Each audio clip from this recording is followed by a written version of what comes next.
தென்காசியில் நடைபெற்ற மாவட்ட ஊராட்சி குழு கூட்டத்தில் கடும் வாக்குவாதம் நடைபெற்று இருக்கிறது. அந்த காட்சிகளை முதலில் பார்க்கலாம்.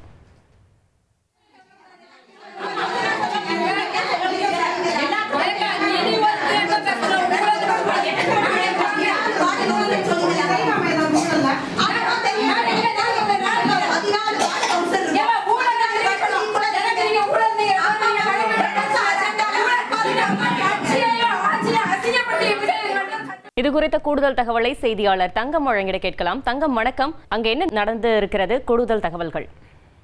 வணக்கம். தென்காசி மாவட்டம் ஊராட்சி அலுவலகத்தில் மாவட்ட ஊராட்சி குழு கூட்ட தலைவி தமிழ்செல்வி தலைமையில் நடைபெற்றது. இந்த கூட்டத்திற்கு மாவட்ட கவுன்சிலர்கள் நிதி ஒதுக்குவதில் பாரபட்சம் காட்டுவதாகவும் நிதிகளை மக்களுக்கு தேவையான முறையில் அனைத்து கவுன்சிலருக்கும் சமமாக வழங்க வேண்டும் என மாவட்ட கவுன்சிலர் கனிமொழி மாவட்ட கூட்டத்தில் முறையிட்டார். மேலும் அதிகாரிகள் அஜெண்டா தயார் செய்யும் போது முறையாக கவுன்சிலருக்கு கொடுப்பதில்லை, பாரபட்சம். என்னோட பிசினஸுக்கு ஜிஎஸ்டி நோட்டீஸ் வந்திருக்கு பாரு. உடனே ஜிஎஸ்டி எக்ஸ்பர்ட் பேசு. உடனே எப்படி கிடைக்கும்? பாஸ் வாலா பி தி பாஸ்.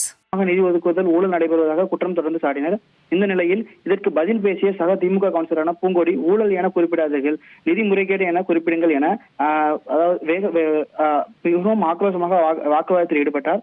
மேலும் திமுக ஆட்சியில் ஊழலுக்கு இடமில்லை என வாக்குவாதத்தில் ஈடுபட்டார்.